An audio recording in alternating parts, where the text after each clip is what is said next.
entonces con esta clase que pertenece a la unidad 8, el tema 23, cuidado de enfermeros pacientes con alteraciones digestivas. Para empezar la clase vamos a hacer una pequeña reseña del aparato digestivo para poder entender, ¿no es cierto?, lo que pasa en cuanto a esta patología que afecta a este sistema.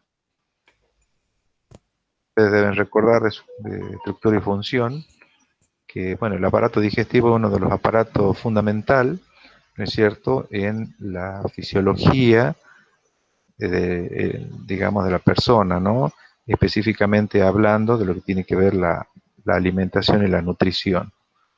Decíamos que, bueno, este aparato digestivo, también llamado tubo digestivo, es una serie de órganos y glándulas que se van a complementar, ¿no es cierto?, en cuanto a su función para cumplir, ¿no es cierto?, con el objetivo de este aparato sistema que es la digestión y la absorción de productos, ¿no es cierto?, nutritivos para dar curso a la vida celular.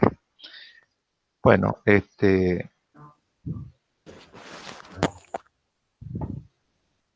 sistema digestivo, ¿no es cierto?, o el tubo digestivo se inicia en la boca, que es una cavidad común también para el sistema respiratorio, seguido de la nasofaringe de hecho. Bueno, allí se encuentran dos órganos fundamentales, que es la lengua, es cierto, que ayuda a la fonación y además también participa en la masticación. Y después está todo lo que es el aparato dentario, compuesto, ¿no es cierto?, por los dos maxilares superior e inferior. Allí también se encuentran glándulas que van a participar, que son, ¿no es cierto?, las glándulas salivales, que van a aportar, ¿no es cierto?, desde ahí empieza la bioquímica, digamos, del bolo alimenticio, hasta que termine, digamos, todo su digestión. Bueno, seguimos después, bueno, acá también tenemos, en esta cavidad, se va a unir a lo que es la faringe, laringe, y después se va a unir al esófago. El esófago también es un tubo, tiene aproximadamente 25 centímetros en el adulto, que es el encargado, ¿no es cierto?, de transportar a través del reflejo de la deglución, ¿no es cierto?, el bolo alimenticio que ha sido masticado y ensalivado en la boca. Este se va a transportar y a través también de lo que se denomina el peristaltismo esofágico, que son una serie de movimientos, ¿no es cierto?, movimientos que son, digamos, en tres variedades que se van a dar, tanto, ¿no es cierto?, participando en la progresión en sentido longitudinal y después también en sentido circular, que van a permitir la progresión del bolo alimenticio, ¿no? No es que yo cuando como el alimento cae, ¿no es cierto?, por gravedad al estómago, no, sino que sucede una serie de movimientos que van a ayudar a toda esta fase, digamos, pregástrica, en este órgano que se llama esófago.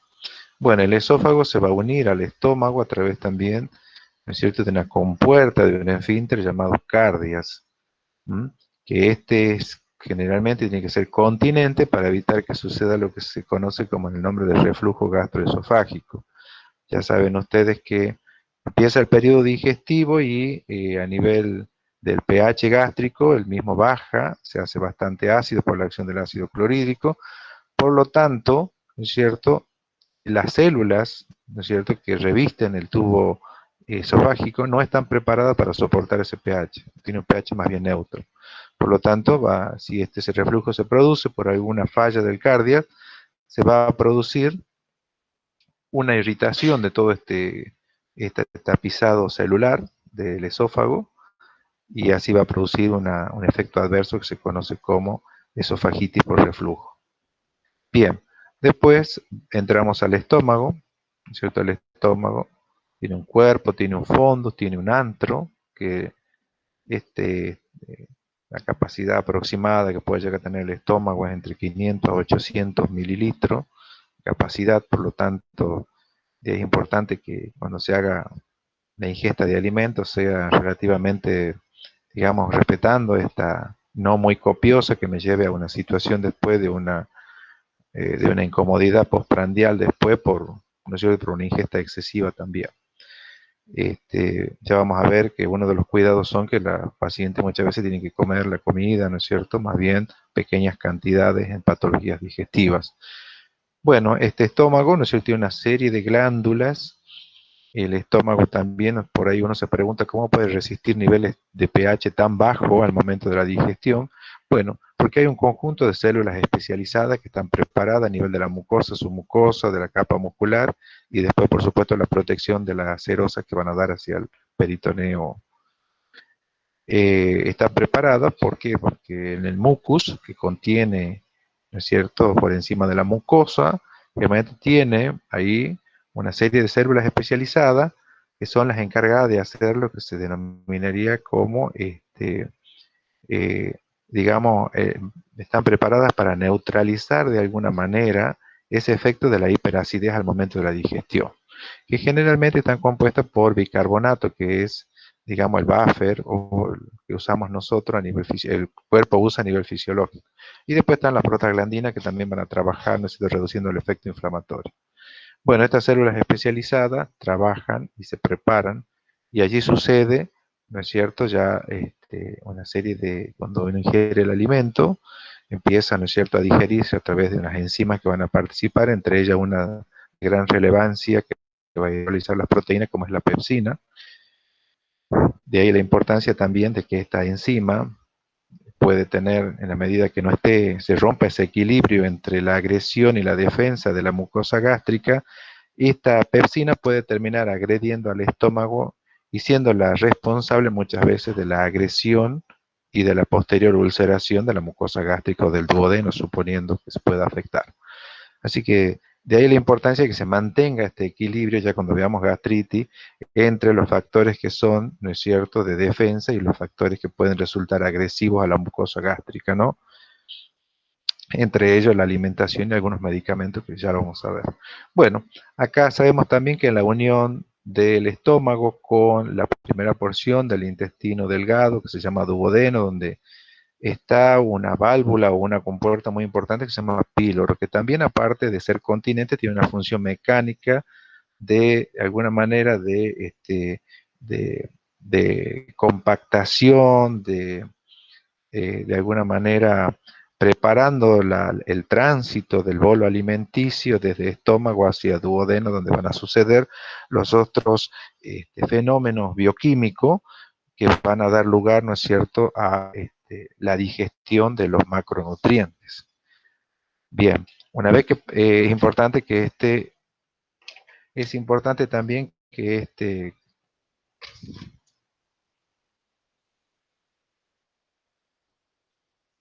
es importante también que este esfínter sea continente. ¿Por qué? Porque hay patologías que los pueden afectar muchas veces y pueden producir algún tipo de disfunción, haciendo que el vaciado gástrico sea mucho más lento, ¿sí? Entonces, esa disfunción me puede afectar el vaciado gástrico y hacer una digestión mucho más lenta, ¿no? Estamos hablando de digestión a nivel gástrico, digamos. Bueno, en este duodeno, que es como una C, tiene la forma de una C, que tiene aproximadamente 20, 15 centímetros aproximadamente. Allí también es zona común, ¿no es cierto?, para el drenaje de sustancia de dos glándulas importantes, ¿no es cierto? Una de ellas es el páncreas, con la liberación de las enzimas pancreáticas que van a actuar a nivel de los hidratos de carbono, y después también la glándula hepática, ¿no es cierto?, va a trabajar liberando la bilis también, que va a trabajar a nivel de la digestión de las grasas. Bueno, en este sector, ¿no es cierto?, del intestino delgado, que tiene aproximadamente una longitud de 8 metros, replegada sobre, ¿no es cierto?, sobre sí misma, constituyendo la primera parte que hemos dicho el duodeno, la segunda es el yeyuno y después la última porción el ilium. La primera entonces porción hemos dicho que era el duodeno, donde suceden estas reacciones bioquímicas, dada por estas enzimas pancreáticas y por la bilis, que va a trabajar en la digestión de las grasas, y esto va a llevar, ¿no es cierto?, a que esos macronutrientes se vayan degradando en compuestos mucho más menores y fáciles de poder absorberse después en la mucosa, en la mucosa intestinal, que van a suceder en las otras dos porciones del intestino delgado. Bien, una vez que se termina la extensión del intestino delgado, ¿no? Allí sobreviene, ¿no es cierto?, la unión hacia el intestino grueso o colon, que se llama también, donde está la válvula que se llama ileocecal. Allí se encuentra también el apéndice, ¿no es cierto?, que es un órgano conocido por las emergencias médico-quirúrgicas muchas veces. Y ahí empieza, ¿no es cierto?, ya la eliminación de los productos de desecho a través de esta porción que es el intestino grueso colon. Y allí tenemos una primera porción que sería el colon ascendente, después tenemos el colon transverso que va a pasar a la altura de lo que se llama la curvatura hepática, después, o el ángulo hepático, después tenemos el ángulo esplénico porque pasa cerca del vaso, en el transverso, que es la porción un poco, la porción transversa en el cuerpo me refiero, y después tenemos el colon descendente. Después de colon descendente se va a unir al colon sigmoide y después se va a unir con el recto y así concluyendo en el ano, ¿sí? Entonces estas tres porciones del intestino grueso colon se caracterizan por acumular los productos de desecho, hacer la recuperación de agua, un órgano, digamos, muy importante para recuperar agua a nivel orgánico. De ahí también la importancia de que la catarsis sea de manera periódica y por lo menos diaria. Cuando esto no sucede, el paciente puede complicarse con un efecto que es el estreñimiento, que puede llevarlo, ¿no es cierto?, a una impactación fecal que después requiere una, una cirugía en algunos casos y que puede complicarle la calidad de vida sobre todo del adulto mayor, ¿no? Bien, bueno, básicamente todo lo que ingresa al organismo, ya sean macronutrientes y micronutrientes en cada alimentación. De ahí es importante definir que una cosa es alimentarse y otra cosa es nutrirse. La alimentación es el acto de comer de manera voluntaria, ingerir los alimentos. Y todo lo que sucede en el interior, ¿no es cierto?, del tubo digestivo es lo que va a completar la nutrición, donde va a absorber todos aquellos macronutrientes y micronutrientes necesarios para la vida celular y las distintas funciones de las distintas aparatos y sistemas, ¿no? Así que ustedes saben que la alimentación y la nutrición es fundamental para la vida, es como fundamental el consumo de agua también. Bueno, habiendo comentado un poco esto de la estructura y función, vamos a pasar a hablar ahora de la generalidad de fisiopatológica. Hay muchas patologías que pueden afectar el tubo digestivo. Hay patologías que pueden ser a nivel, ¿no es cierto?, del aparato, del sistema nervioso, perdón, que van a producir parálisis o alteraciones de la inervación de los distintos órganos del tubo digestivo. Y eso pueden llevar a diferentes situaciones, ¿no es cierto?, de pérdida de los movimientos, de la pérdida del peristaltismo, llevando a que los órganos, ¿no es cierto?, pierdan su estructura y pierdan también la función. Por ejemplo, acá si hay una parálisis, ¿no es cierto?, acá por ejemplo en el esófago, si hay una alteración a nivel de la inervación, se va a producir una pequeña parálisis, lo que se denomina acalasia, que sería como, ¿no es cierto?, una parte del esófago que no va a responder a los movimientos peristálticos y puede ser motivo muchas veces de obstrucción. Y así también puede pasar a nivel del estómago, a nivel del intestino, ¿no? Bueno, también tenemos problemas que pueden afectar al tubo digestivo, problemas hemorrágicos, como por ejemplo a nivel del esófago la presencia de varices esofágicas.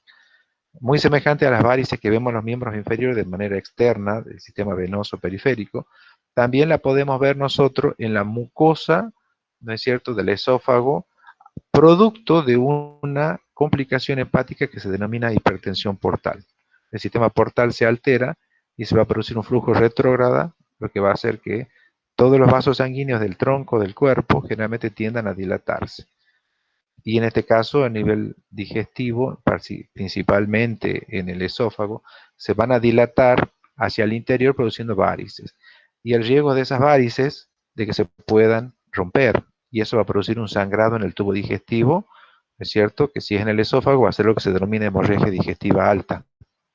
Y por gravedad, ese contenido sanguíneo va a caer en el estómago produciendo después una hemorragia digestiva. Y parte de lo que se puede eliminar a través de la hematemesis se elimina por boca y si no, el resto va a pasar al tubo digestivo, ¿no es cierto? Y se va a digerir y va a salir, ¿no es cierto?, como sangre en las heces, denominado melena, una sangre que es una deposición de color así oscura, negra, así como aspecto de petróleo y maloliente. Bueno, después también las hemorragias se pueden producir a nivel, por ejemplo, del colon por una patología que se denomina diverticulosis, que son una serie de vesículas que se van a formar en la pared, ¿no es cierto?, intestinal y que pueden en algún momento romperse y pueden producir hemorragia hacia adentro del tubo digestivo, en este caso dentro del colon. También se puede producir a nivel del estómago, por ejemplo, una úlcera péptica me puede llevar a un sangrado, ¿no es cierto?, que también me va a producir hemorragia digestiva. Y después puede ser también por una patología oncológica, en el caso del cáncer, me puede producir también un tumor que puede sangrar hacia el tubo digestivo. Después también hay una patología que se llama divertículo de Meckel, que es como una prolongación, ¿no es cierto?, del intestino delgado, anormal, que también va a producir sangrado. Y todas estas patologías, después hay un síndrome que se denomina síndrome de Mallory-Weiss, que también va a afectar a lo que es a nivel de la unión del estómago con el esófago, ¿no es cierto?, va a producir también sangrado.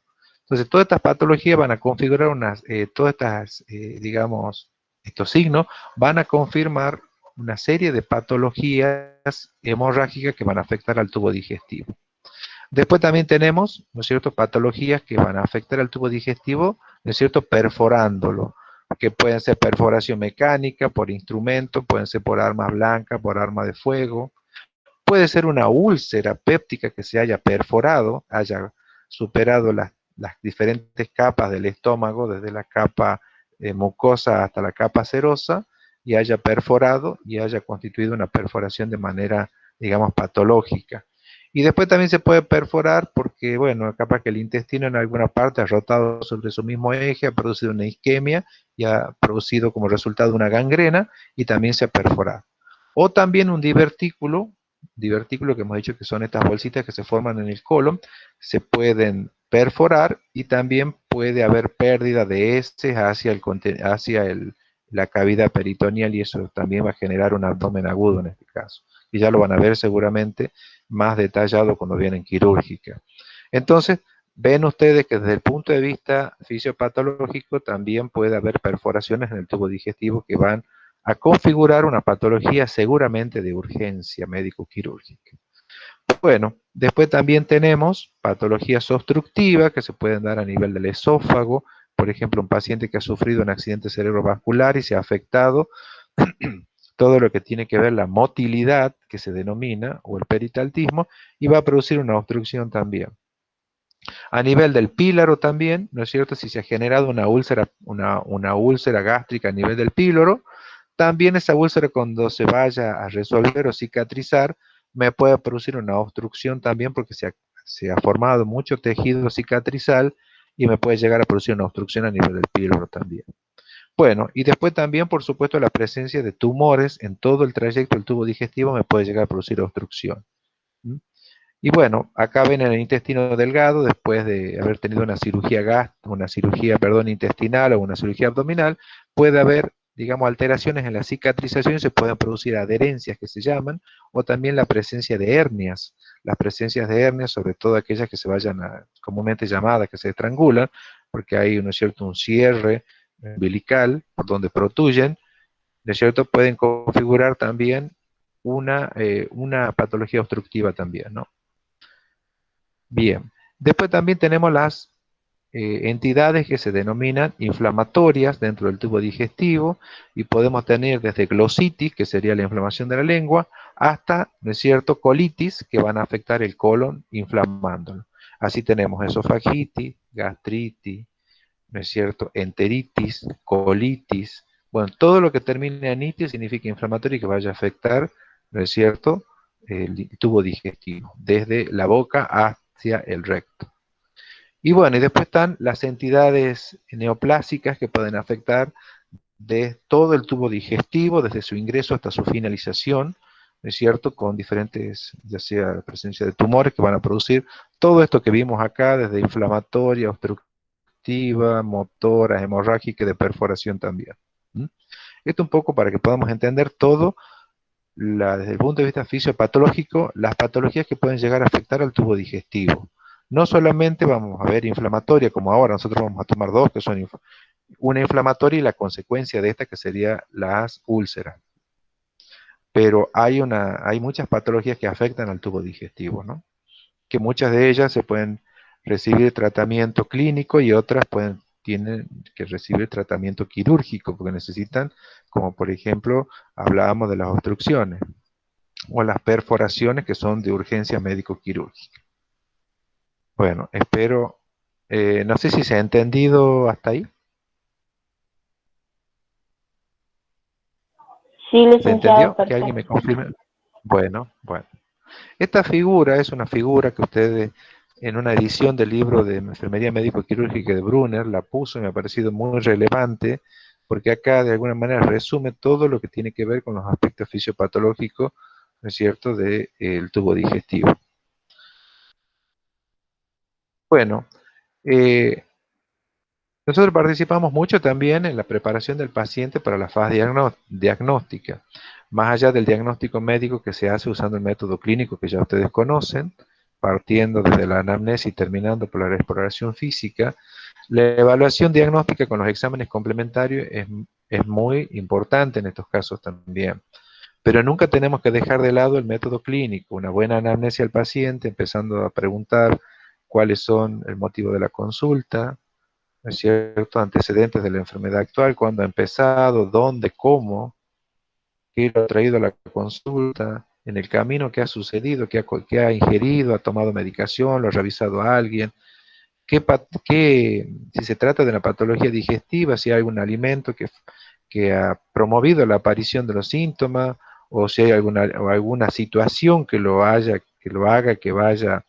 a descender la aparición de los síntomas o minimizar la aparición de los mismos. Todo eso hay que tener en cuenta, los antecedentes personales clínicos, qué enfermedad ha tenido en el pasado, antecedentes quirúrgicos también, porque de repente puede haber tenido un accidente, ha sido motivo de una cirugía abdominal, y eso puede haber dejado algún efecto adverso, llámese en la cicatrización o algún defecto en la cicatrización.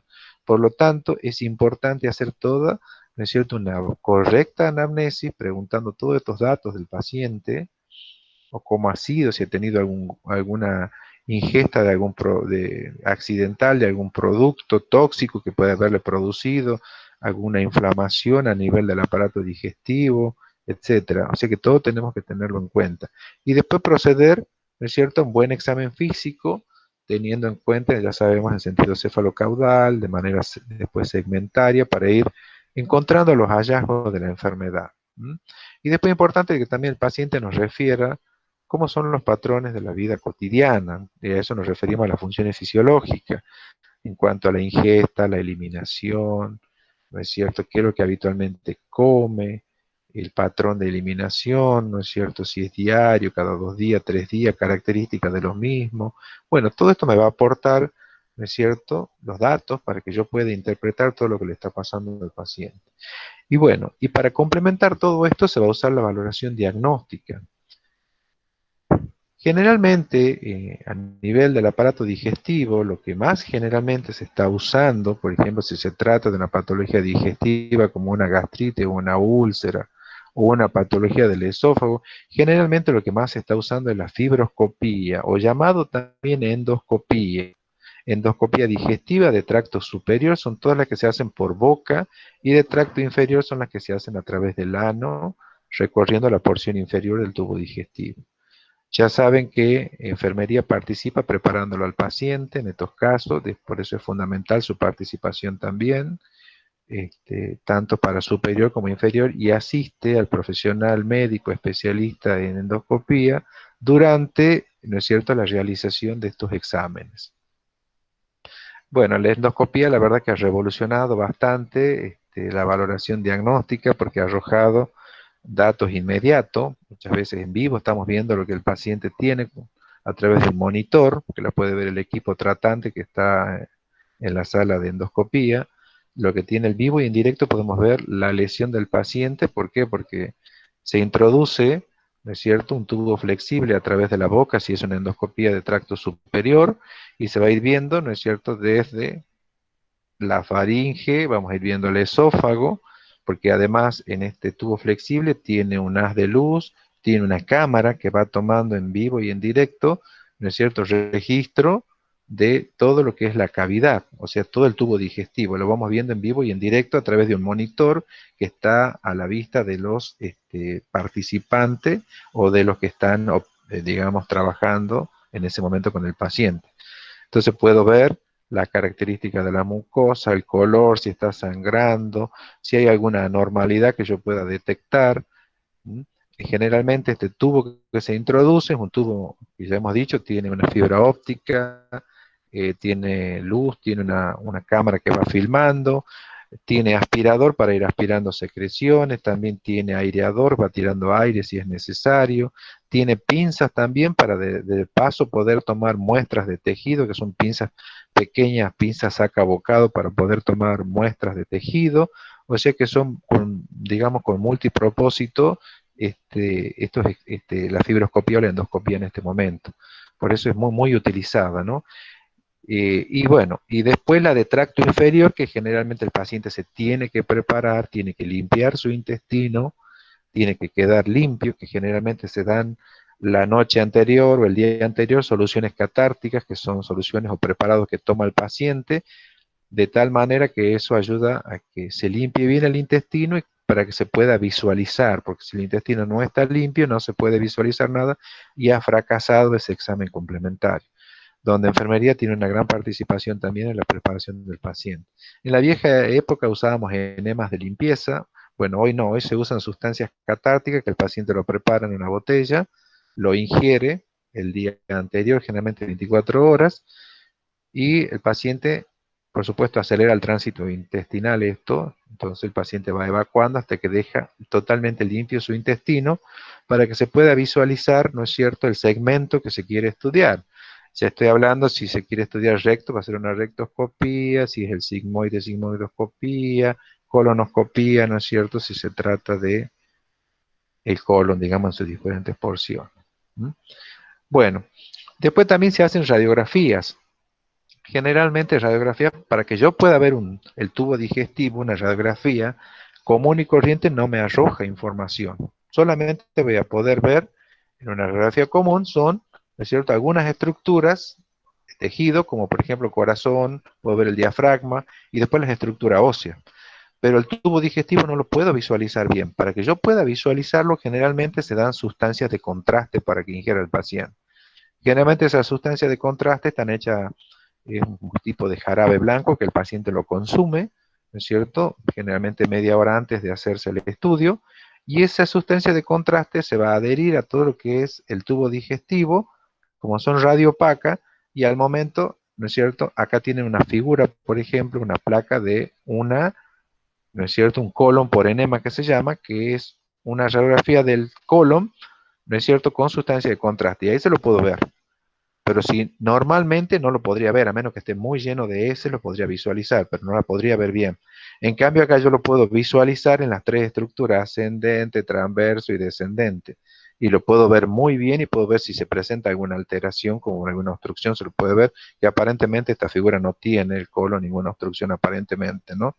Dentro de lo que yo puedo ver. Quizás el especialista en imagenología puede ver un poco más allá de lo que uno por ahí tiene el entrenamiento. Bueno, entonces, este paciente debe consumir una sustancia de contraste para que allí recién pueda hacerse efectivo y pueda visualizarse el tubo digestivo en su porción que se quiere estudiar. Entonces, y también las radiografías se pueden llamar radiografías seriadas para determinar, por ejemplo, la motilidad tanto inferior como superior. Por ejemplo, yo le doy al paciente, lo pinto con la sustancia de contraste y después le doy que coma, por ejemplo, qué sé yo, un alimento. Y ese alimento el paciente lo va a deglutir, o sea, lo va a tragar.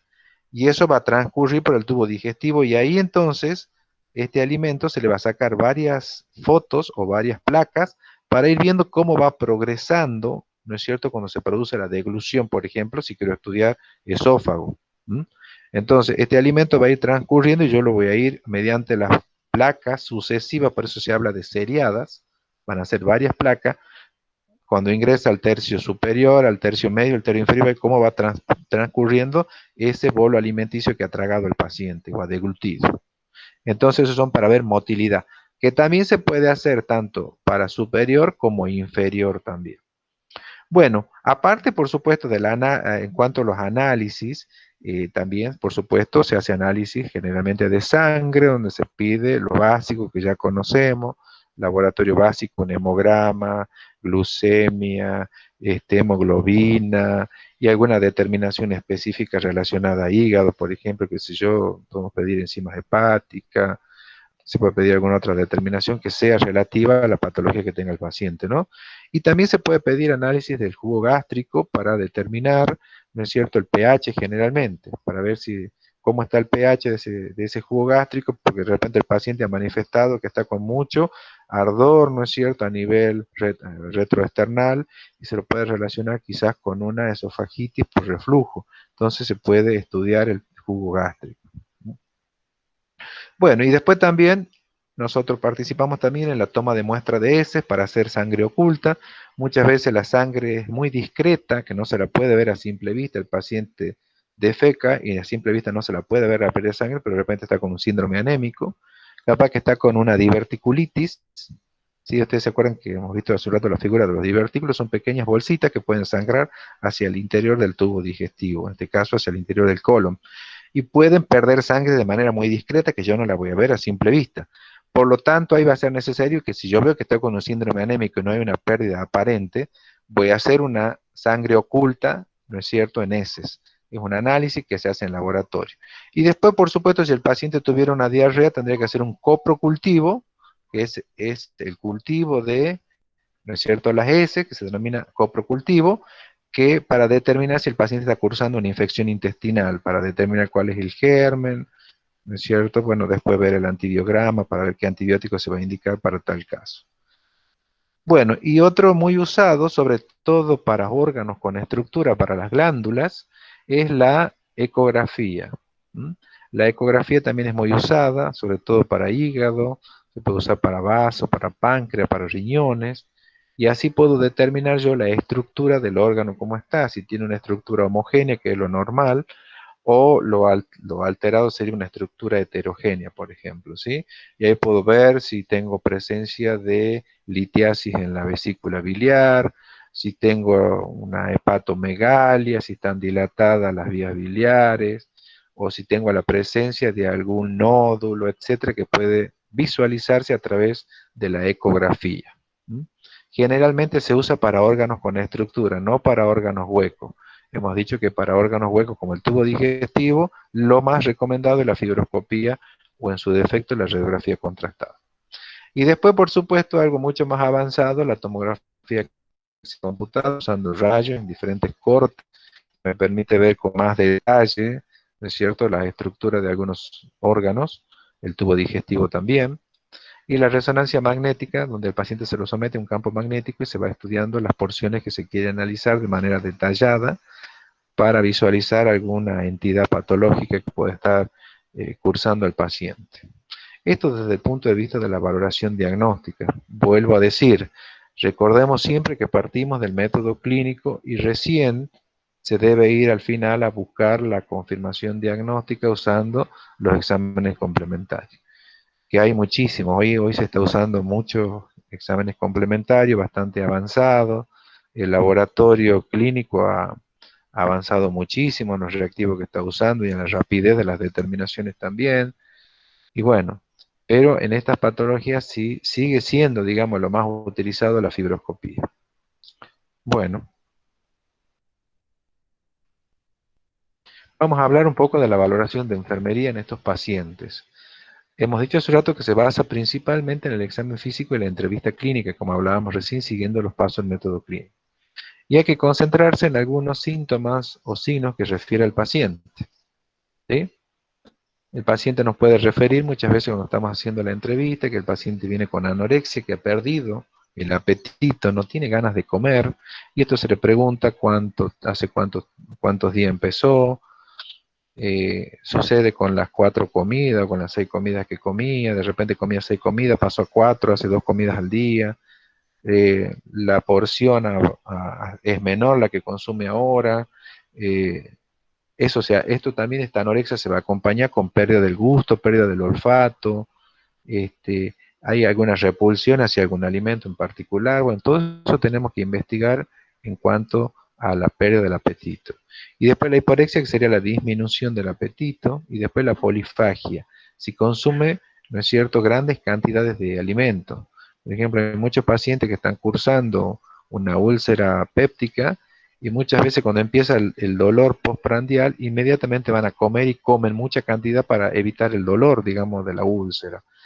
Y bueno, y en otras situaciones patológicas, por ejemplo, con algunos pacientes, como han visto en diabetes, por ejemplo, muchas veces el paciente siente la necesidad de consumir grandes cantidades de alimento porque, bueno, el alimento se va acumulando, la glucosa se va acumulando en sangre y la célula no la puede usar y, bueno, y hay una necesidad de la célula de incorporar caloría a través de los hidratos de carbono y eso va a darse el reflejo en el paciente de querer ingerir más cantidad de alimento. O en su defecto, ya que haya alguna alteración, digamos, de la ingesta, ¿no? Paciente que tenga alterada la ingesta en cuanto que esté cursando alguna patología, qué sé yo, de tipo psicoemocional, que lo lleve a que el paciente coma de manera abundante. Con todo eso tenemos que ser cuidadosos al momento de preguntar. Bueno, si hay disfagia, también preguntamos, el paciente puede manifestar que muchas veces esa anorexia inducida puede ser por la disfagia. Puede ser la disfagia al momento de que necesita alimentarse el paciente, no puede tragarla. ¿M? No puede tragar y entonces eso le ocasiona una anorexia, digamos, de alguna manera inducida, con posterior repercusión en el peso también. Entonces la disfagia es la dificultad para la deglución. La odinofagia también, muchos pacientes dicen, bueno, usted sabe que cuando voy a comer los sólidos, voy a comer un pedacito de pan o estoy comiendo carne y voy a deglutir, resulta que me duele mucho cuando estoy tragando, refiere el paciente. Bueno, esa es la odinofagia, que es la deglución dolorosa.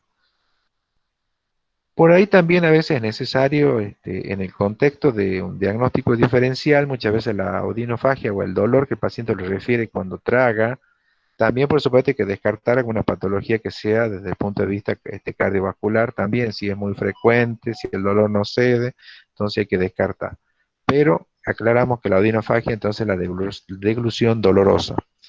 Bueno, después la pirosis, que es ese reflujo, ¿no es cierto?, agrio, que sienten las personas muchas veces después de una ingesta abundante de alimentos, o bueno, han mezclado una serie de alimentos, desde, qué sé yo, comidas, bebidas, postres, y bueno, se produce tal nivel, digamos, y que ha sido copiosa la ingesta, se ha producido el llenado del volumen gástrico, y muchas veces algunas personas tienden a recostarse posterior a la ingesta de alimento, y si no hay una buena contención del cardio, puede producirse ese reflujo, y eso es lo que se denomina pirosis, ¿sí?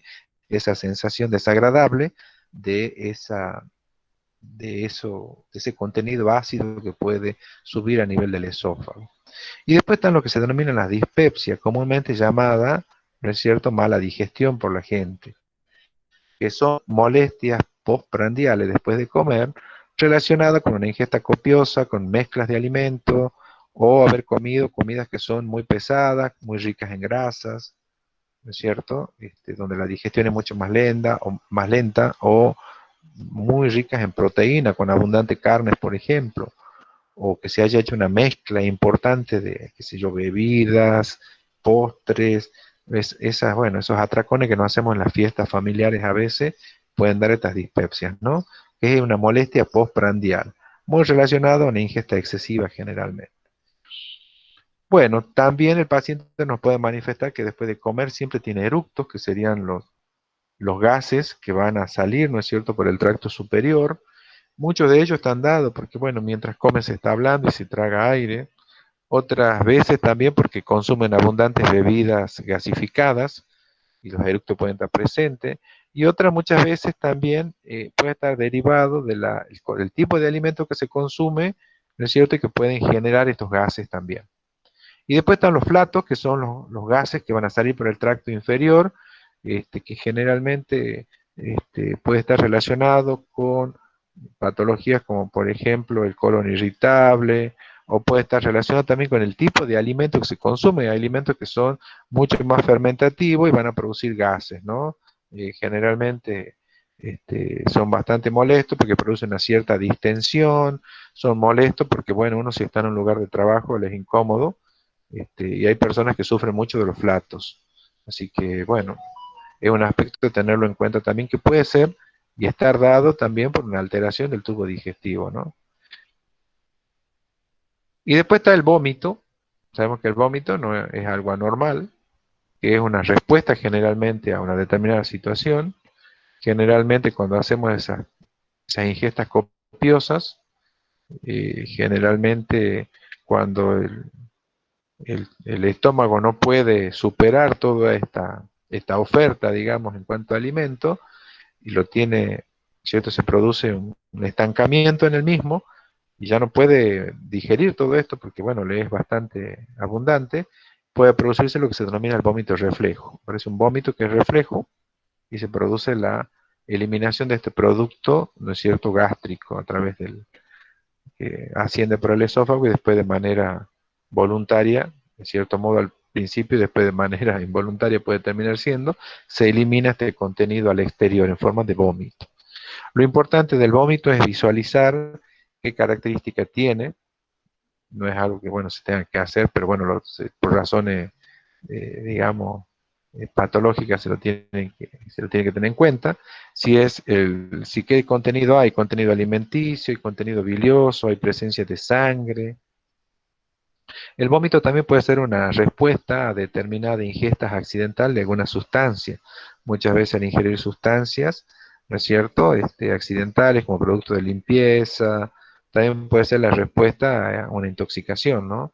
Y bueno, y en aquellas que son voluntarias como ingesta de fármacos, etcétera, que puede ser una respuesta también, y en este caso es lo mejor que tiene que suceder para poder eliminar el tóxico, ¿no? Y si no, se procederá a hacer limpiezas a través de la colocación de sondas, etcétera. Bueno, de acá entonces nos interesa conocer qué característica tiene el vómito. Eh, Muchas veces si tenemos pacientes, por ejemplo, a veces nos pasa que tiene el famoso vómito en chorro que dice, el paciente tiene un vómito así bastante agresivo, bastante, digamos, con cierta presión, y eso ya responde generalmente a cuestiones que muchas veces en un accidente, donde ha habido un traumatismo encefalocraniano, se produce lo que se denomina vómito central, porque se altera el centro del vómito y se produce, porque se ha lesionado el centro del vómito y se produce este tipo de vómito, ¿no? O en algunas patologías también infecciosas de tipo neurológica, como por ejemplo en el caso de las meningitis, puede producir vómito también de chorro, como en este caso. Bueno, después también tenemos otro signo, ¿no es cierto? Y se suma con síntomas, porque podemos decir que es un síndrome, el síndrome diarreico, donde tanto confluyen signos y síntomas, donde se elimina, ¿no es cierto?, las heces de manera más líquida, ¿sí? Donde aumenta la frecuencia y disminuye la consistencia de las heces. Esto también tenemos que visualizar cuando se nos trate, que el paciente nos comente las características, de qué color es, si es color verdoso, maloliente, si tiene pérdida de sangre, si tiene pérdida de moco, etcétera. Todo lo que nos pueda aportar para poder valorar, ¿no es cierto?, y poder después llegar a visualizar la problemática que lo ha producido. Otra situación también que se debe valorar es la constipación, que ya es una complicación, producto muchas veces de la inmovilidad o de la ingesta de algunos fármacos, o también porque hay alguna alteración a nivel, ¿no es cierto?, del tubo digestivo, particularmente en el colon, donde acá se reduce, en la constipación generalmente hay una reducción de la frecuencia y el aumento de la consistencia de las heces.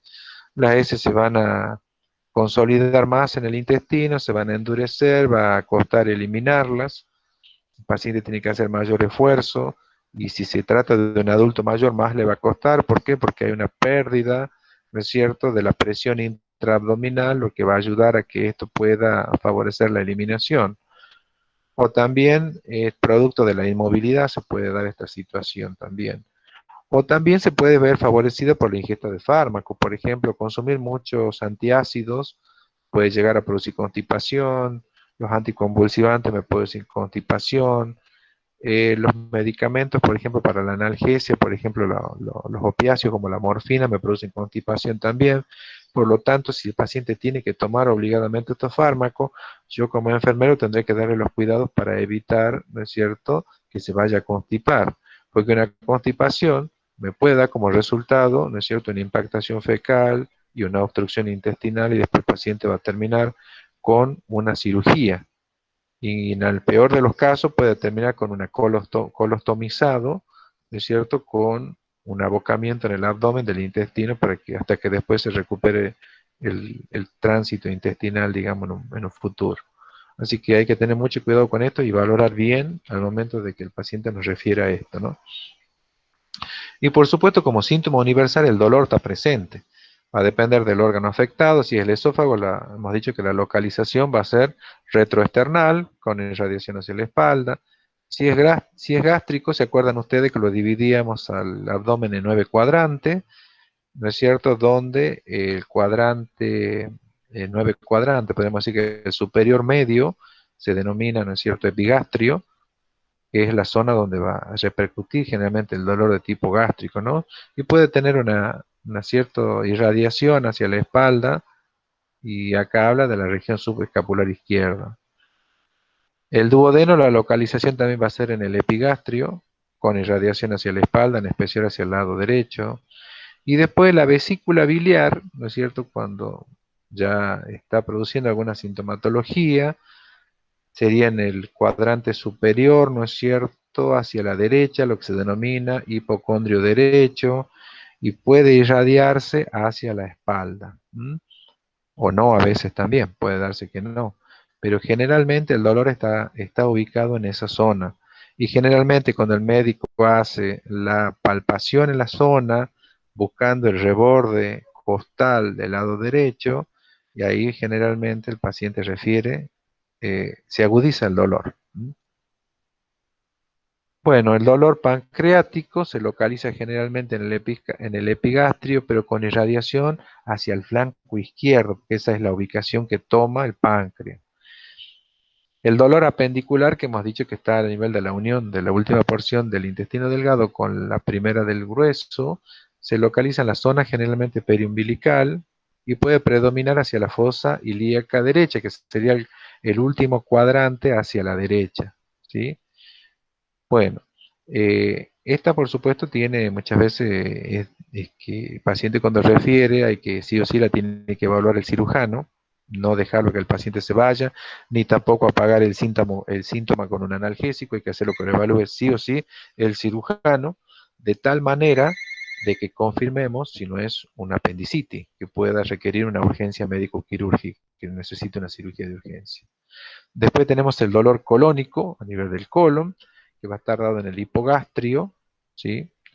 O bien en la fosa ilíaca derecha o izquierda, según se trate, si es ascendente, descendente o transverso. Y el dolor rectal se localiza generalmente en la zona pélvica y se acentúa sobre todo con el acto defecatorio. Al momento de defecar se puede acentuar el dolor. Entonces, todo esto tenemos que valorar minuciosamente que el paciente nos refiere para comentarle al médico que lo va a tratar y poder ir determinando los diferentes problemas que presenta el paciente. Y por supuesto no dejar de preguntar nunca qué situación lo agrava, lo alivia o hace que desaparezca el síntoma. Eso tener en cuenta siempre. De repente puede ser que vaya al baño, evacúe y lo mejora el síntoma. Puede ser que vaya al baño y el acto defecatorio lo exacerbe el síntoma, ¿sí? Entonces tenemos que tener en cuenta eso también, porque eso va a dar un poquito más de información acerca de la valoración. Bien.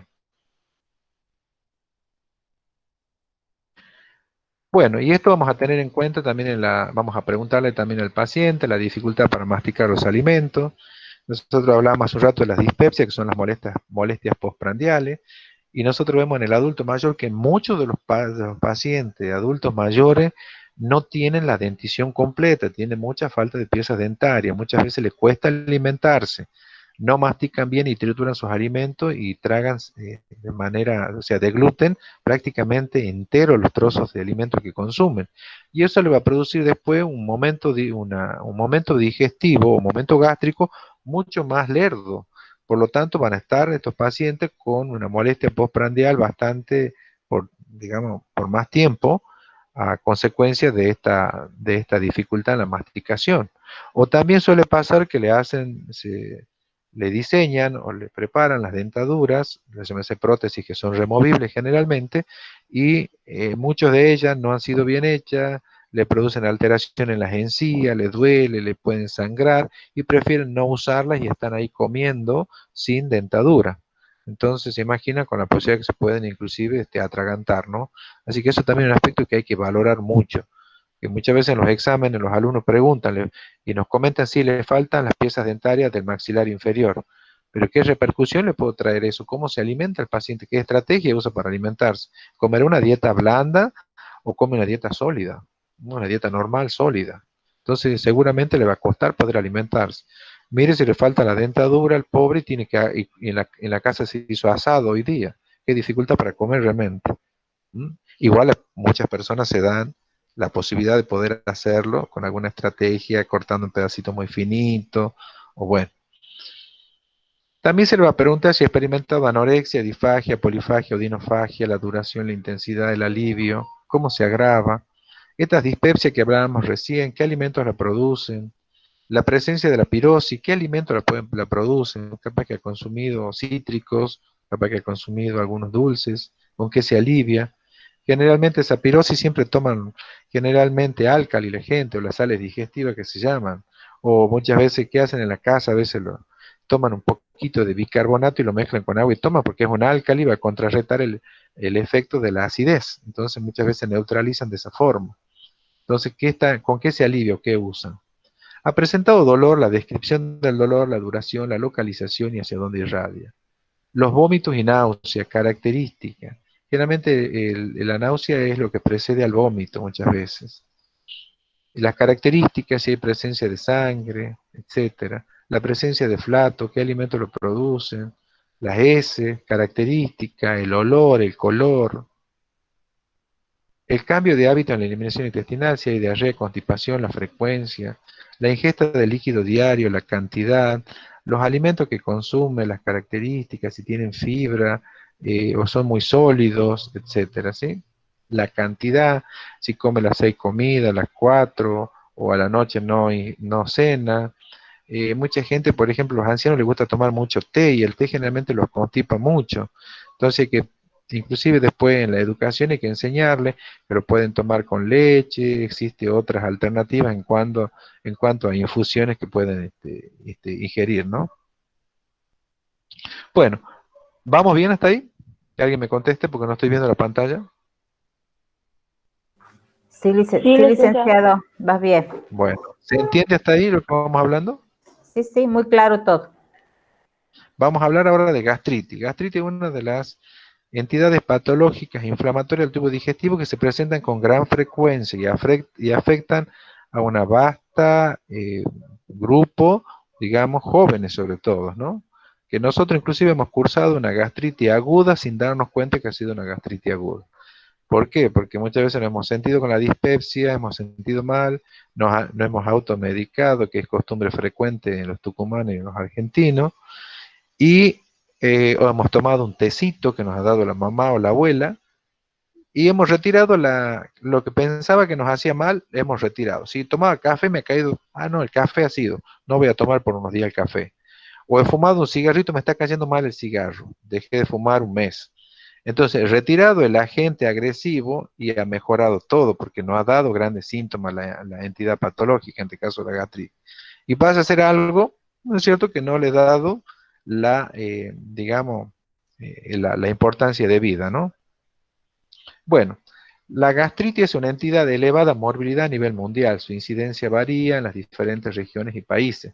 En Argentina es una de las causas que con mayor frecuencia se consulta en los consultorios de gastroenterología. Enterología. Bien, para dar un concepto decimos que la gastritis es una enfermedad inflamatoria, como veíamos hace un rato en el esquema fisiopatológico, aguda o crónica. Aguda porque se presenta de manera, digamos, rápida, en cambio crónica porque dura más en el tiempo, va presentando otros síntomas y afecta principalmente a la mucosa gástrica, producida por tanto por factores que son exógenos, que son externos a la persona, y factores endógenos que tienen que ver con la sustancia o los elementos propios de mi cuerpo que pueden llegar a afectar también esta mucosa, que va a producir síntomas dispépticos, ¿no es cierto? Hablábamos de las dispepsias hace un rato, atribuibles a esta enfermedad y cuya existencia se sospecha clínicamente. O sea, ya cuando ya digo yo, me está ardiendo el estómago, siento ese dolorcito en el epigastrio, siento esa sensación de agriera que sube por el esófago, ¿no es cierto? Y cada vez que como siento esa sensación fea, o tengo que o ese dolor que me está molestando permanentemente después de comer, ya hago una sospecha, ya estoy pensando que puede ser algo relacionado a una patología del estómago, patología gástrica, ¿sí? Por eso dice atribuibles a la enfermedad, y cuya existencia se sospecha clínicamente. Se observa endoscópicamente porque generalmente el diagnóstico se confirma por vía endoscópica, y también se puede hacer una confirmación histológica, se puede tomar una muestra y analizar para ver si no está presente una bacteria que ha logrado vivir ahí en el estómago, aún con el medio ácido, que es el Helicobacter pylori. Hasta el momento es la única bacteria que ha logrado vivir en un medio tan hostil y ácido como es el estómago. Pero bueno, se las ha ingeniado y ha vivido ahí y sigue viviendo, y es motivo de contagio muchas veces de manera directa o indirecta a veces, ¿no? Esos contagios generalmente suceden en las salas de endoscopía porque no se hace una buena desinfección de los equipos. Ustedes saben que los endoscopios, no hay un endoscopio para cada paciente. Generalmente en la sala hay 3 o 4 endoscopios y tenemos 10 pacientes para hacerle. Por lo tanto, el método de desinfección tiene que ser bastante efectivo y muchas veces no se le da el tiempo y la responsabilidad del acto de la desinfección como corresponde. Por eso se producen estos contagios. Y después de manera, podríamos decir también, eso sería lo más directo. Y después también a través de la persona que está infectada, cuando comparte utensilios, llámese una taza, un vaso, se puede dar también. Bueno, ¿qué factores influyen? La gastritis es etiológicamente multifactorial. No hay un solo factor ni una sola causa. Es multifactorial. Observándose que en un solo paciente pueden confluir varios factores, tanto exógenos, o sea, externos al paciente, como los endógenos. Y uno de los factores que le da la hace común, es la infección por Helicobacter pylori, que es lo que hablábamos recién, responsable de muchas de las gastritis. Bien, ¿cuáles son esos factores exógenos que hablábamos? El Helicobacter pylori, que yo me lo adquirí y se fue a vivir en mi estómago. El consumo de AINES, los antiinflamatorios no esteroideos, el famoso diclofenac, el ácido acetil salicílico, la aspirina. Bueno, esos factores que son exógenos son gastrolesivos, van a producir, o gastroerosivos, también me van a producir daño a nivel de la mucosa gástrica. Por eso muchas veces nosotros siempre andamos con pastillita en el bolso o en la mochila, y tenemos la pastillita para el dolor de pierna, pastillita para el dolor de cabeza, que nos afecta mucho a los que somos jóvenes todavía como yo. Entonces, las cefaleas por ahí, y siempre tenemos analgésicos para tomar, y generalmente de los AINES. O hay gente que muchas veces tiene problemas odontógenos que no están resueltos y toman pero una cantidad de AINES para resolver y poder controlar los dolores porque no tienen tiempo de ir al odontólogo a veces. Bueno, puede haber irritantes gástricos también, ¿no es cierto? Entre ellos podemos, las bebidas colas, por ejemplo, café, o muchas veces los dulces muy concentrados también pueden terminar siendo irritantes. Las drogas, llámese fármaco, drogas ilícitas también, el alcohol, el tabaco, algunos cáusticos que se puedan ingerir de manera accidental o ácidos, ¿no es cierto? Que puedan ingerirse de manera accidental. Y tratamiento con radiación, porque esto va a poner de alguna manera en una cierta susceptibilidad a los tejidos, en general a todo, pero con cierta particularidad, ¿no es cierto?, al tejido gástrico. Porque un paciente está recibiendo, ya sea porque una persona trabaja exponiéndose a la radiación, o porque un paciente esté recibiendo un tratamiento con radioterapia por una cuestión oncológica, ¿no? Que también puede ser un factor exógeno que vaya a producir una irritación de la mucosa gástrica también. ¿Y esos factores endógenos cuáles son? Bueno, el excesivo ácido gástrico, muchas veces cuando estamos en situaciones de estrés, producimos mucha cantidad de ácido gástrico con un pH bastante bajo, y eso muchas veces termina siendo bastante autoagresivo, ¿no? Mi cuerpo mismo me está agrediendo porque estoy con una hipersecreción gástrica, ácida, perdón, y por supuesto también va a segregar mucha pepsina, que es una enzima, ya saben, que hidroliza las proteínas. También se puede presentar de que muchas veces se produzca reflujo de bilis desde el duodeno, porque hay un mal cierre del píloro y pueda producirse el reflujo hacia el estómago. Entonces, esas sales biliares, ¿no es cierto? Y ácidos biliares que también tiene, van a producir alteraciones a nivel también de la mucosa gástrica.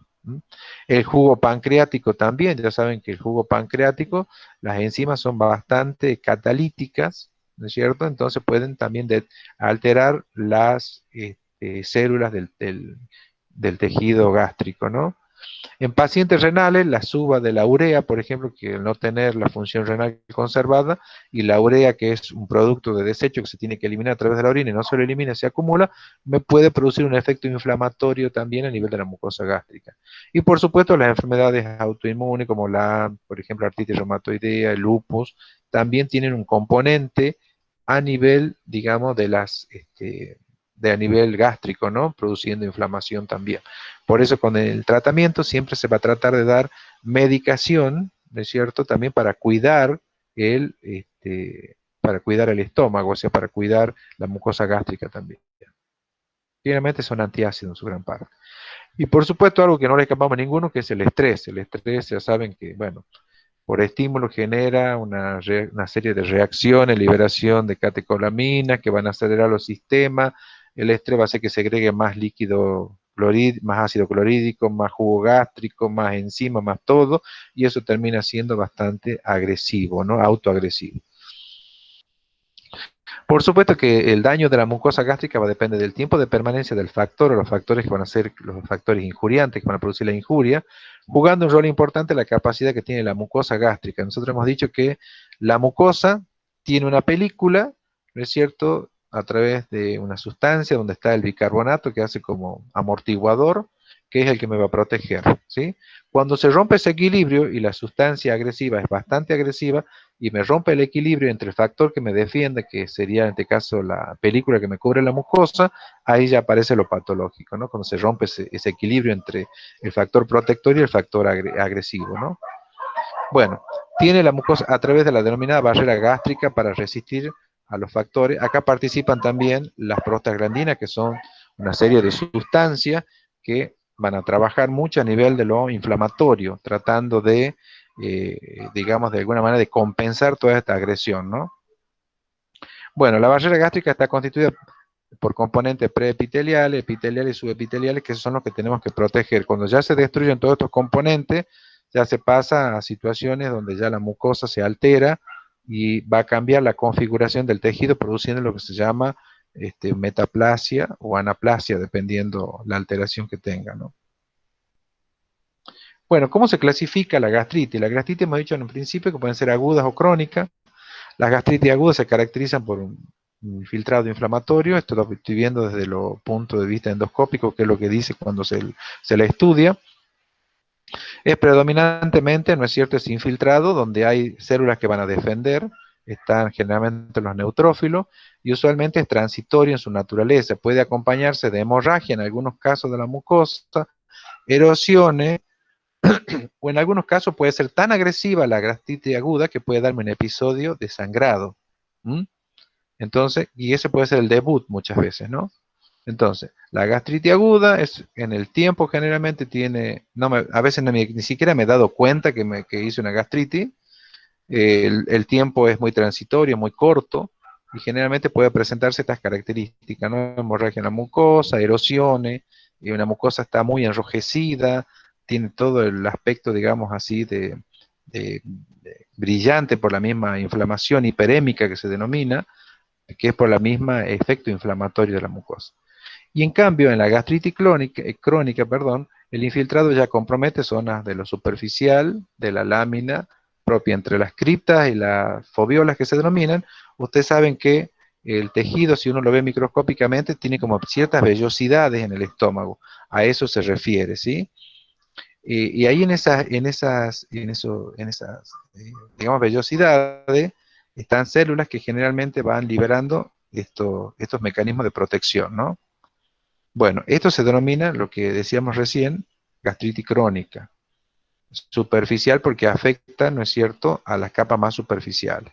Y si el infiltrado compromete la lámina propia, ¿no es cierto?, en toda su extensión, porque vamos desde la mucosa, submucosa, tejido muscular y la capa serosa. Si me va inflamando todo, va haciendo, ¿no es cierto?, una gastritis crónica mucho más profunda, porque va tomando otras, ¿no es cierto?, capas de la piel, no de la piel, sino del tejido, el tejido gástrico. En la medida que es más superficial, va a ser crónica superficial porque afecta a esa parte, y crónica profunda cuando afecta a las otras capas también. Y ahí está más vulnerable el tejido de poder llegar a ser una úlcera, ¿no? Así que, bueno, cuadro clínico. En algunos casos, como las agudas, pueden ser totalmente asintomáticas. ¿Mm? A veces pueden existir síntomas o signos que muchas veces no son propios, a veces puede presentarse como una cefalea quizás, y nosotros pensamos que no, es otra cosa. O muchas veces decimos, no, he comido pesado, he comido mucho, he mezclado, listo. Y eso puede ser el síntoma realmente de la gastritis, ¿no? Y no se le ha dado la importancia que corresponde. Bueno, podemos encontrar presencia de ardor, dolor o molestias postprandiales, en epigástrico se alivian al comer, lasitud gástrica, así como que después que como quedo tendido, tirado, ¿no es cierto? Quedo sin fuerza después de comer. Puede haber náuseas y vómito en algunos casos, distensión abdominal, puede haber hemorragia en el peor de los casos, puede haber cefalea, pérdida del apetito y esta pirosis que hablábamos, ¿no es cierto?, de este ascenso, ¿no es cierto?, de esta sustancia ácida que va hasta el esófago, por reflujo generalmente, ¿no? Bueno, el diagnóstico, generalmente primero por las manifestaciones clínicas, signos y síntomas, hallazgos endoscópicos, porque hablábamos de que se confirma por endoscopía. ¿Qué vamos a encontrar? Se va a ver edema, eritema, mucosa hemorrágica se puede ver también punteados hemorrágicos, se puede ver exudados, se puede ver erosiones, se puede ver ciertos nodulitos, se pueden ver los pliegues mucho más inflamados. Normalmente tenemos pliegue en el estómago, a nivel gástrico, en todo lo que es la estructura del estómago interna, se llaman rugas, y estos pueden estar inflamados y van a producir como que se denomina pliegues hiperplásicos. Puede haber signos de atrofia de la mucosa dada por una visualización de vasos o mucoso, que significa que normalmente el color rojizo que tiene que tapizar la mucosa no se lo ve, se la ve como pálida, se ve y se lo ve a simple vista a los vasos sanguíneos. Y eso significa que ya ha habido un deterioro de la mucosa y esa es la lectura que se hace generalmente. ¿Ven? Acá dice áreas de metaplasia ya. Hallazgos histológicos, se confirma la presencia o ausencia del Helicobacter pylori. Hoy generalmente se hace ya por serología. Se hace un análisis con un reactivo especial y ya antes se sabía hacer un test que se llamaba el test del aliento, ya no se usa más eso, ahora ya directamente se hace todo por laboratorio de sangre. Y bueno, y por supuesto, todos los exámenes que se tengan que hacer correspondientes para confirmar el diagnóstico, ¿no? Bueno, el tratamiento, las medidas terapéuticas generales se van destinadas a aliviar los síntomas del paciente, principalmente trabajando con la prescripción de una dieta, digamos, digamos gastroprotectora, sin sustancias irritantes, se retira el café, el tabaco, alcohol, los condimentos sobre todo lo que sea principalmente comida rápida, comida chatarra, se va a tratar de sacar de la dieta del paciente, tratando de que el paciente coma alimentos que ya estén precocinados, que sean de fácil digestión en la primera instancia, de tal manera de que facilite la digestión. Y bueno, y los medicamentos que se pueden usar son las drogas que van a contrarrestar la agresión de la barrera gástrica, que generalmente son los antiácidos. Podemos usar antiácidos orales, ¿no es cierto?, que son de acción local, como hidróxido de aluminio y magnesio, que es el famoso Milanta o Reni, que lo compramos en pastillita, lo podemos comprar también en jarabes que podemos tomar, y esos son, digamos que son antagonistas también. Y después están los citoprotectores que van a tratar de restablecer de alguna manera nuestra estructura de la mucosa gástrica o recuperarla, como por ejemplo el sucralfato, el bismuto, y bueno, y el tan cuestionado misoprostol que también tiene ese uso, ¿no? El principal uso es uso gástrico, después se lo usa para otras cuestiones que ya ustedes conocen también. Los antagonistas de los receptores de la histamina 2, que son generalmente va a ir a trabajar a nivel, nosotros tenemos dos tipos de receptores, los receptores 1 que están a nivel nasal, cuando tomamos nosotros los antihistamínicos, generalmente van a trabajar en los receptores 1, pero los antagonistas de los receptores 2 trabajan a nivel de las mucosas gástricas, ¿sí? Y dentro de ellos la ranitidina es uno de los más usados. Después están los inhibidores de la bomba de protones que van a trabajar a nivel del pH, reduciendo, ¿no es cierto?, el nivel de hidrógeno. Generalmente se los toma en ayuna, ¿no es cierto?, 30 minutos antes de la ingesta del desayuno, como el omeprazol o el pantoprazol. Y generalmente tiene una duración más prolongada que puede ser de 12 a 24 horas según lo que en nuestro mercado usamos o en la práctica usamos son los de 20 o de 40 miligramos. Y después gastrocinéticos para favorecer digamos, el vaciado gástrico se usa, ¿no es cierto?, el Reliberan, que es la famosa metoclopramida, la domperidona, que es el leucitón, cisaprida o cinitaprida, que también son gastrocinéticos, como su nombre lo indica, gastrocinético, ayuda a hacer un vaciamiento rápido del estómago, ¿no? Para que no se produzca vómito y el alimento no esté mucho más allá de lo que corresponde en el estómago. ¿Cuáles son cuidados de enfermería? Sobre todo en las actividades de la vida diaria, cuidar mucho la higiene y la calidad de los alimentos que se ingieran, evitar el consumo excesivo de irritante, en caso de los condimentos como ají, el café. Muchas veces los productos conservados y traen colorantes también pueden actuar como agentes agresivos.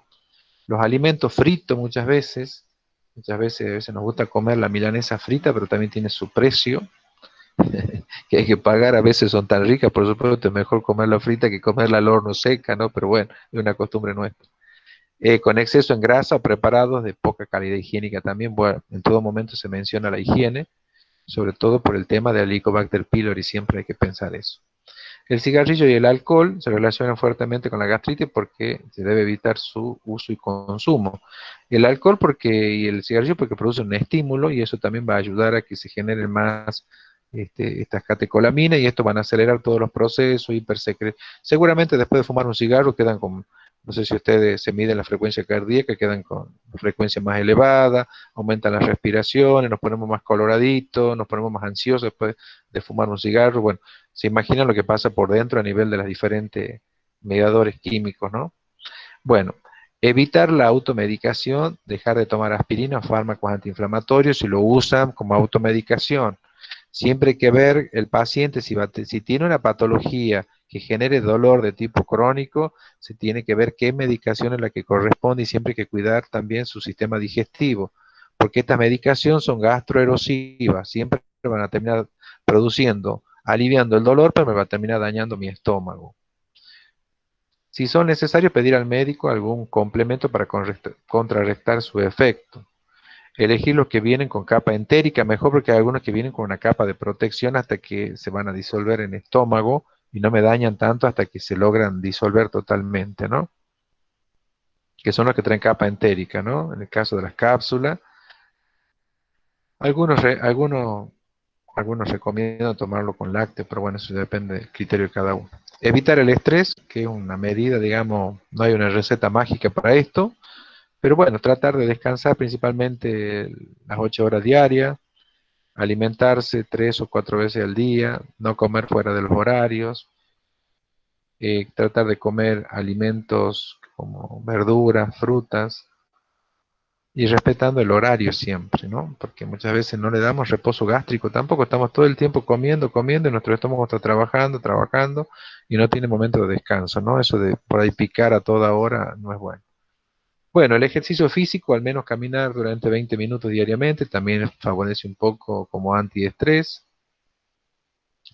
Comer en horario, masticar adecuadamente y despacio. Generalmente eso no pasa a veces porque, bueno, los que trabajamos en salud tenemos que comernos primero el famoso sándwich, la colación que nos da el hospital, o compramos comidas rápidas, y bueno, y comemos las chapas muchas veces porque ya tenemos que hacer la medicación o tenemos que ir a ver un ingreso que ya llegó a la sala, y bueno, eso no nos da la tranquilidad de poder comer tranquilos, pero bueno, si se lo puede hacer en casa el día de descanso o la oportunidad que tengan, hay que hacerlo, no es posible.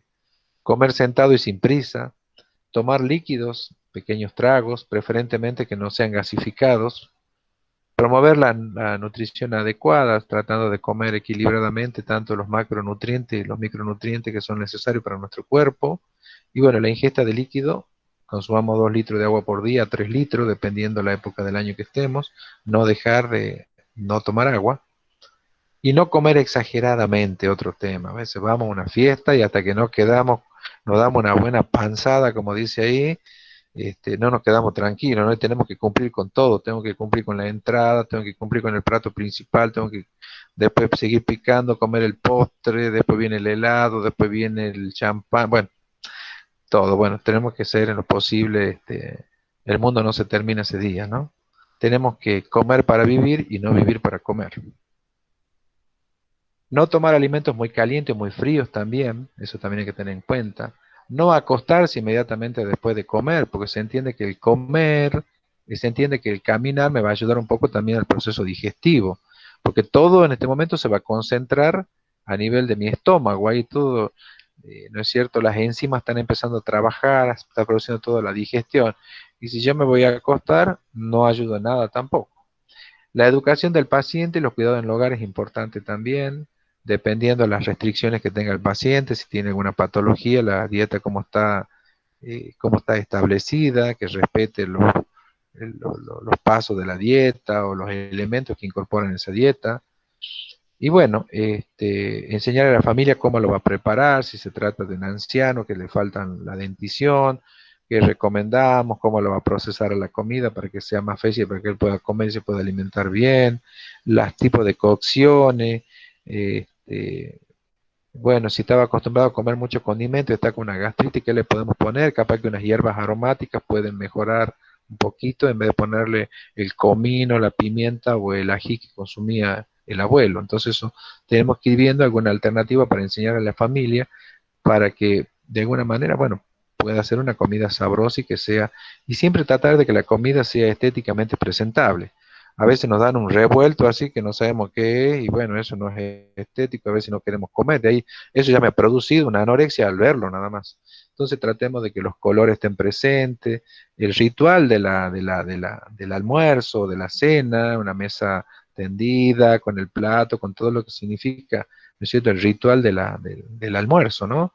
Eso también da una sensación de bienestar y también estimula el apetito y a que se produzca una buena digestión, ¿no? Así que eso hay que tenerlo en cuenta al ambiente.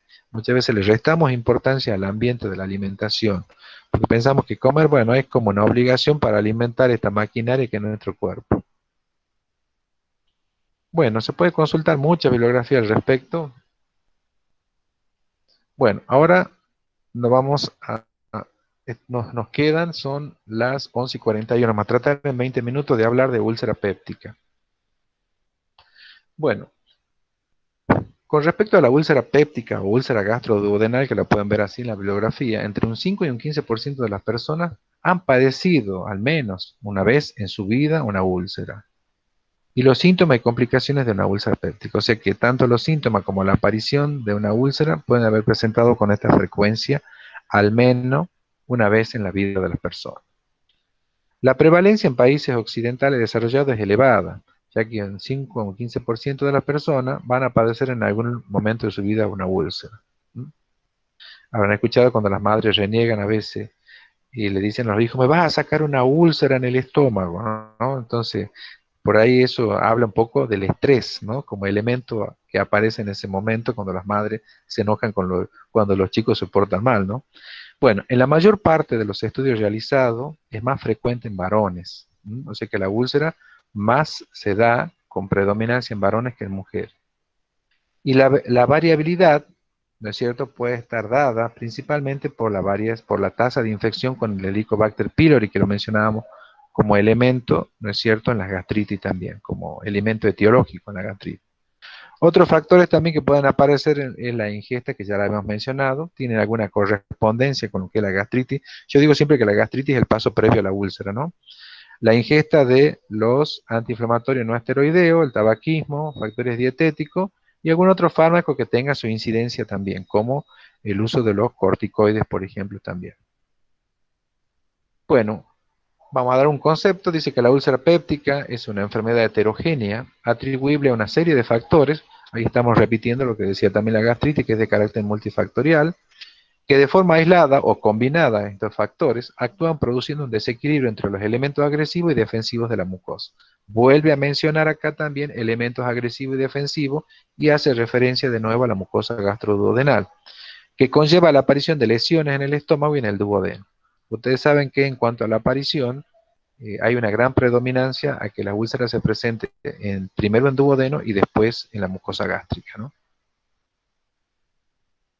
Bueno, ahí esa figurita que ustedes ven es una úlcera, miren, parece una escara en el estómago.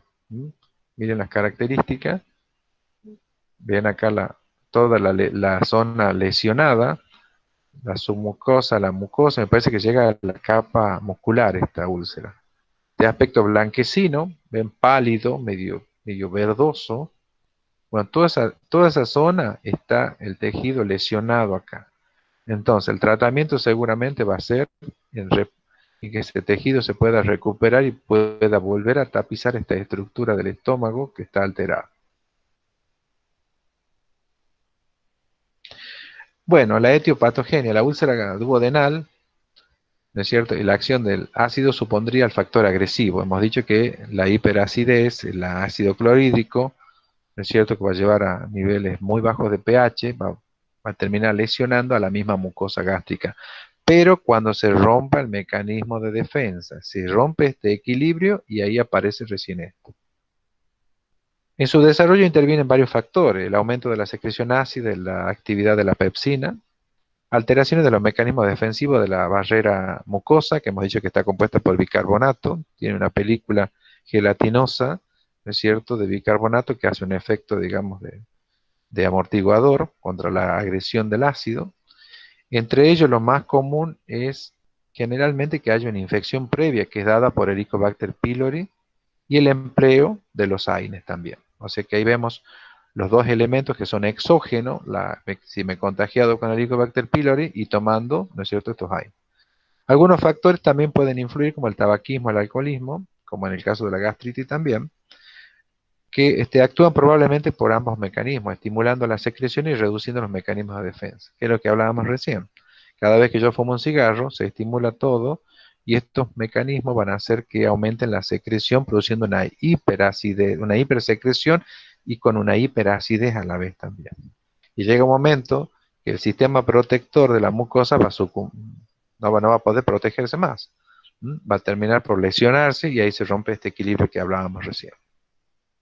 La localización.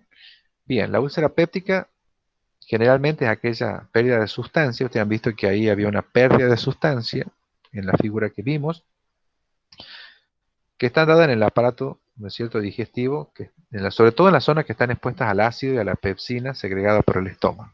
O sea, toda la zona, principalmente el estómago, que va a estar expuesta por esta hiperacidez, y después también ese bolo alimenticio va a pasar, ¿no es cierto?, ese quimo va a pasar después al duodeno y ese nivel, digamos, también de acidez va a pasar y va a lesionar también el duodeno. La localización más frecuente de la úlcera péptica es en el duodeno, dice, seguido por el estómago. Esta pérdida de sustancia debe al menos afectar la capa muscular de la mucosa y no debe pasar la serosa. Ustedes ven acá en esta figurita que he puesto acá, ¿no es cierto? Miren ustedes, este sería la pérdida de sustancia, esto blanco que hace acá. Acá tenemos desde arriba hacia abajo. Esto sería la capa mucosa, la muscular mucosa, la submucosa, la capa muscular y la capa serosa. ¿Sí? Se entiende que a medida que vaya abarcando más pérdida de sustancia, si llego acá a la muscular ya he perdido bastante sustancia, y el peligro acá que atraviese la serosis me pueda perforar, ahí se produce la perforación. Y acá la figura que muestra cuáles son las zonas más frecuentes. Generalmente en la zona antral, que es esta, se producen con más frecuencia en el estómago, a la altura del píloro. Porque ahí está más tiempo el alimento hasta que el píloro abre su compuerta y puede pasar al duodeno. Por supuesto, en el duodeno, donde van a suceder ya la agresión también de los líquidos que van a venir, de las enzimas que van a venir tanto del páncreas como el ácido graso, la bilis que va a venir del hígado también. O sea que bastante agresiones va a tener también el duodeno por ese lado. ¿Cómo se clasifican las lesiones producidas por la mucosa gastroduodenal? En grado 1, donde vamos a ver petequias, esto desde el punto de vista de las endoscopías, ¿no? Petequias y equimosis. Equimosis son como pequeños sangraditos o pequeños moraditos. Después en el grado 2 ya voy a tener erosiones. En el grado 3 ya voy a tener una úlcera gástrica bien definida, como esta que ven acá, así, pérdida de sustancia, de color así pálido, bien circunscripta. Y en el grado 4 ya hay una hemorragia digestiva porque ya se ha perforado. ¿Qué es esto? Miren. Acá, ¿qué ha pasado con este estómago? Se ha perforado. Ha perforado la serosa y ahí cayó al peritoneo y se armó, ¿no es cierto?, un abdomen agudo que hubo que abrir este paciente y bueno, cerrar esa perforación, porque es una de las complicaciones, la perforación de la úlcera, y ya hemos llegado a este estadio 4. ¿Por qué? Porque en el sentido que veíamos recién de la mucosa, cómo ha ido avanzando, ha atravesado la muscular y la serosis ya lo perforó, ¿sí? Miren ustedes el nivel de pérdida de sustancia que ha tenido esa úlcera, ¿no? Bien, ¿queda claro hasta ahí, chicos? ¿Alguien que me diga sí o no? Sí, pero licenciado. Bueno, Sí, no están aburridos, ¿no? para nada, para nada. Ah, bueno. Cuadro clínico. El principal síntoma de la úlcera péptica es la molestia o dolor urente localizado en el epigastrio, que aparece entre la media hora y las 3 horas después de la ingesta. Y suele aliviarse con alcalinos, que pueden ser sales que son, ¿no es cierto?, de álcalis, puede ser bicarbonato, sal digestiva, o cómo se me va el dolor comiendo de nuevo. ¿Mm? Entonces vuelvo a comer y ahí siento que desaparece el dolor. Es una característica, ¿no es cierto?, muy propia de la úlcera péptica, ¿sí? El dolor cede con la comida. Puede despertar al paciente durante la noche. Estas molestias afectan al paciente por temporada más o menos larga o periodos libres de molestias también. Además del dolor pueden aparecer otros síntomas en el paciente con úlcera, como náusea, puede aparecer vómito, en algunos casos puede acompañarse de sangre también, puede también aparecer anorexia, y eso como consecuencia va a traer modificación en el peso corporal, ¿sí? Bien. Inclusive también algunos pacientes refieren a halitosis, que sería ese olor fétido que sale, ¿no es cierto?, del tubo digestivo y emana a través de la boca, ¿no? Esa halitosis suele acompañar también en algunos casos, en algunos pacientes que tienen úlcera, ¿no?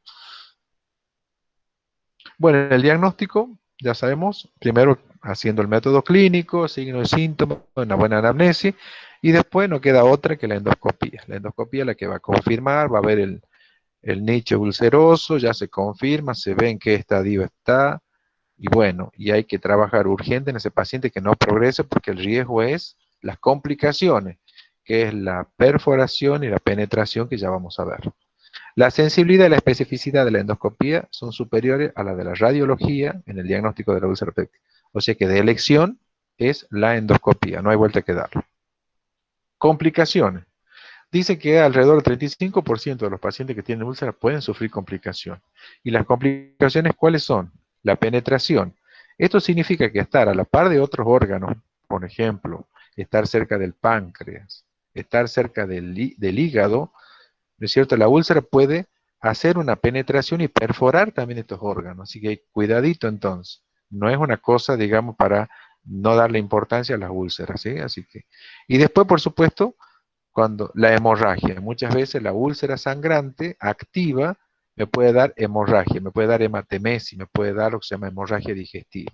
Y como veíamos en la figura recién, se puede perforar, atraviesa toda, ¿no es cierto?, las diferentes capas de la mucosa gástrica hasta que, ¿no es cierto?, atraviesa la última que es la serosa y me produce una perforación. Y después también estas úlceras, en su intento de cicatrizarse, me pueden llegar a producir una estenosis del píloro. O sea que el píloro se va a abrir, ¿no es cierto?, con cierta, digamos, dificultad o con cierta lentitud, me va a producir el síndrome, ¿no es cierto?, del vaciamiento gástrico lento. O sea que siempre voy a andar con esa dispepsia. Che, me cae mal la comida. La he comido de hace 3 horas, 4 horas y no se me siento que la tengo ahí a la comida. Y eso se debe a este síndrome que se presenta de vaciamiento lento, ¿no? Porque se hace afectado el píloro. En general, estas complicaciones van a ser frecuentes en las úlceras gástricas, a excepción de la penetración, que puede ser más frecuente en la úlcera duodenal. Claro, es entendible esto porque generalmente en la úlcera duodenal, ¿no es cierto? Al igual que, bueno, en el estómago también vamos a estar a la par de estas glándulas que van a participar también en la digestión, llámese páncreas, llámese hígado, ¿no? Pueden llegar a- a alterarse por vecindad, digamos, ¿no? Tratamiento. Los objetivos del tratamiento de la úlcera péptica son el alivio de los síntomas, la cicatrización de la úlcera y la prevención de recidiva sintomática de las complicaciones. O sea que tenemos que tratar de, una vez que se haga el diagnóstico, urgente trabajar en cicatrizar esa úlcera para evitar las complicaciones que corresponden.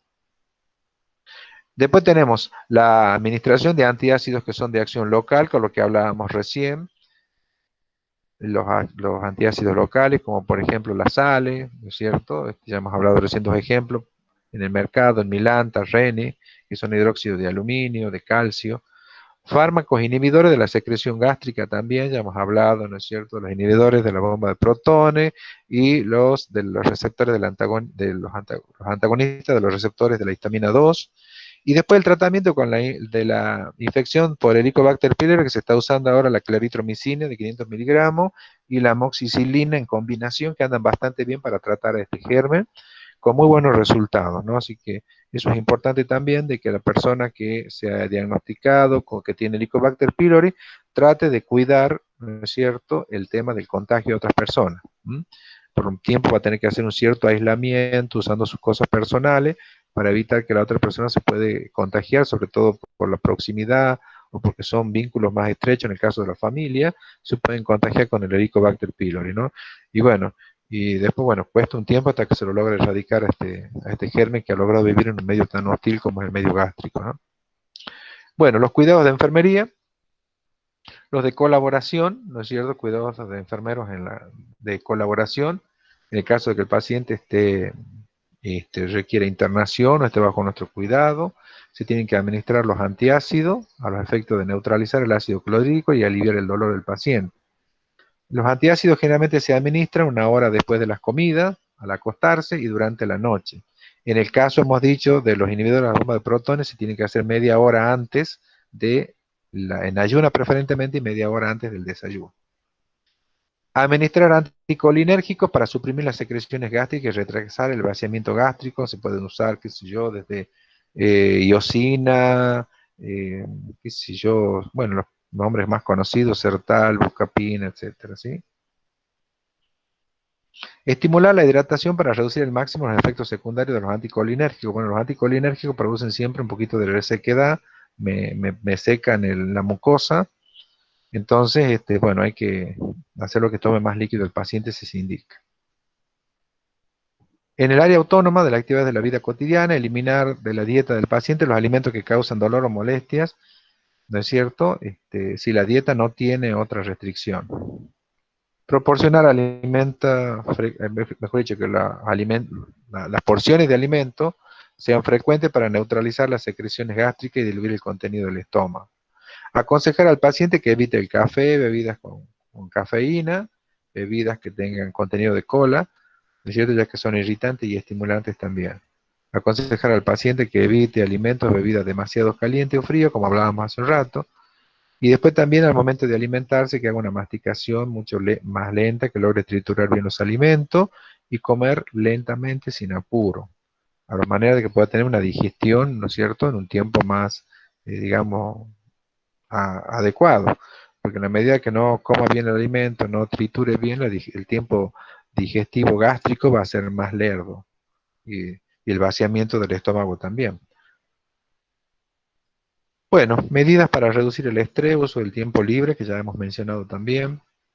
Evitar comidas abundantes, ya que tienden a estimular el exceso de secreción de ácido y de pepsina. Evitar sustancias irritantes como el alcohol, café, refresco, cola, alimentos condimentados, frutas muy ácidas, muy dulces. Suprimir la responsabilidad de rechazar los fármacos ulcerógenos, tanto aspirina, esteroides, AINES, sin prescripción médica.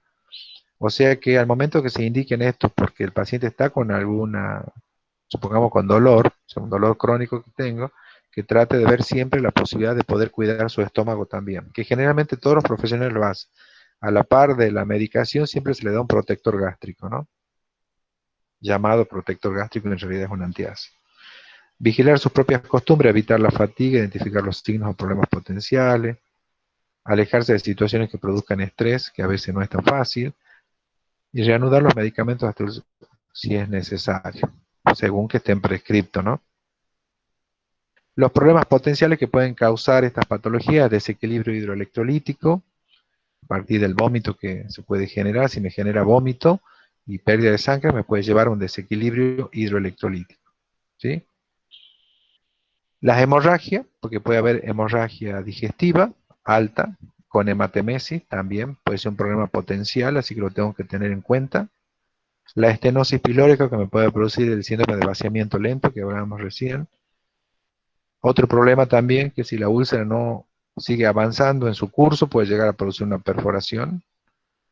Otro problema potencial es que tengo que resolver la infección por Helicobacter pylori. Otro problema potencial también que puedo tener en el entorno de esta patología: el estreñimiento por el uso de los antiácidos y también el uso de los anticolinérgicos. Y la pérdida de peso también, que puede ser un problema potencial que me puede llevar a un cierto grado de susceptibilidad, porque bueno, me convierto en un huésped susceptible al perder peso, ¿no es cierto? Mi sistema de defensa también va a verse alterado de alguna manera. Bueno, también se puede consultar, mucha bibliografía al respecto, acá son algunos que se puede consultar. Bueno, espero que les haya...